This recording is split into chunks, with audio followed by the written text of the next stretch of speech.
और की दूसरी कहानियाँ जो थी, दूसरे सोल्जर्स की जो कहानियाँ थी वो हमने बताई हैं। तो उनकी जो लाइफ थी उसके ऊपर आधारित ये लिरिक्स है, तो इसलिए लिरिक्स हमने मनोज जी से लिखा है। सोचिए जरा, जब भी देश, फौज या सरहद की बात होती है तो अपने आप ही एक ही धुन दिल में गूंजने लगती है। संदेशे आते हैं, हमें तड़पाते हैं। ये गाना सिर्फ एक म्यूजिक ट्रैक नहीं बल्कि करोड़ों भारतीयों की भावनाओं से जुड़ी याद है। और इसी याद से जुड़ा है बॉर्डर 2 को लेकर शुरू हुआ नया विवाद। आइए जानते हैं आखिर क्या है पूरा मामला। नमस्कार दोस्तों, मैं हूं आयुषी यादव और आप देख रहे हैं आपकी खबर। दरअसल सुपरहिट फिल्म बॉर्डर का ये आइकॉनिक गाना दिग्गज गीतकार और स्क्रीन राइटर जावेद अख्तर ने लिखा था। इस गाने के लिए उन्हें नेशनल अवार्ड भी मिला था। लेकिन जब बॉर्डर के सीक्वल यानी कि बॉर्डर 2 के लिए उनसे दोबारा गाना लिखने की बात हुई तो उन्होंने साफ मना कर दिया। यही नहीं, उन्होंने इस फैसले पर खुलकर अपनी नाराजगी भी जाहिर की। दोस्तों, दिए गए एक इंटरव्यू में जावेद अख्तर ने मेकर्स पर सीधा तंज कसते हुए कहा कि पुराने हिट गाने को थोड़ा बदल कर पेश करना उन्हें नो आइडिया और क्रिएटिविटी लगता है। उनका कहना था कि अगर आपके पास नया कहने को कुछ नहीं है तो पुराने गानों के सहारे फिल्म बनाना आसान रास्ता है। जावेद अख्तर ने ये भी कहा कि या तो नए और बेहतर गाने बनाओ या फिर ईमानदारी से मान लो कि तुम उस लेवल का काम नहीं कर पा रहे। जावेद अख्तर के इस बयान के बाद से सोशल मीडिया पर बहस तेज हो गई। कोई उनके स्टैंड को सही ठहरा रहा है तो कोई बॉर्डर 2 के मेकर्स को बचावा करता दिखाई दे रहा है। इसी बीच अब इस पूरे मामले पर फिल्म के प्रोड्यूसर भूषण कुमार की भी प्रतिक्रिया सामने आई है। आपको बता दें, बॉर्डर 2 के प्रमोशनल इवेंट में भूषण कुमार ने बेहद साफ शब्दों में अपनी बात रखी।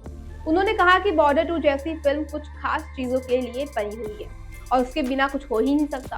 उनके मुताबिक इस फिल्म की पहचान 3 चीजों से है। पहली, बॉर्डर का टाइटल, दूसरी सनी देओल और तीसरी संदेशे आते हैं गाना। भूषण कुमार ने कहा कि शुरुआत से ही तय था कि बॉर्डर 2 में इस गाने को शामिल किया जाएगा क्योंकि इसके बिना फिल्म अधूरी लगती है। हालांकि भूषण कुमार ने यह भी साफ किया कि बॉर्डर 2 पहली बॉर्डर का रीमेक या कॉपी नहीं है। उन्होंने बताया कि इस बार कहानी 1971 की युद्ध से जुड़ी अलग-अलग सैनिकों की जिंदगी पर आधारित है, यानी फिल्म वही जज्बा है लेकिन नजरिया नया है। इसी वजह से संदेशे आते कि बोल पूरी तरह पहले जैसे नहीं रखे गए। भूषण कुमार ने बताया कि गाने के लिरिक्स कहानी और सिचुएशन के हिसाब से बदले गए हैं और यही कारण है कि इस बार ये जिम्मेदारी मशहूर गीतकार मनोज मुंतशिर को दी गई है।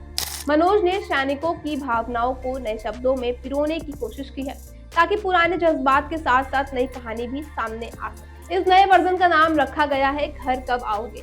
खास बात यह है कि इस गाने को एक नहीं बल्कि चार बड़े सिंगर ने अपनी आवाज दी है। आपको बता दें, सोनू निगम, अरिजीत सिंह, दिलजीत दोसांझ और विशाल मिश्रा यानी कि मेकर्स ने भावनात्मक असर को भी गहराने की पूरी कोशिश की है। अब सवाल यही है कि क्या संदेशे आते का नया अवतार लोगों के दिलों को उसी तरह छू पाएगा जैसा 1997 में हुआ था, या फिर जावेद अख्तर की बात सही साबित होगी कि क्लासिक चीजों को दोहराना हमेशा रिस्की हो सकता है। अनुराग सिंह के निर्देशन में बनी बॉर्डर 2 कल यानी कि 23 जनवरी 2026 को सिनेमा घर में रिलीज हो रही है। अब फैसला दर्शकों के हाथ में है कि क्या फिल्म में पुरानी यादों के सहारे नई कहानी रच पाएगी या फिर तुलना का बोझ इसके पीछे खींच ले जाएगा। आपका क्या कहना है? आपको क्या लगता है, क्या संदेशे आते हैं को बॉर्डर 2 में रखना सही फैसला था या फिर नहीं? अपनी राय कमेंट में हमें जरूर बताएं।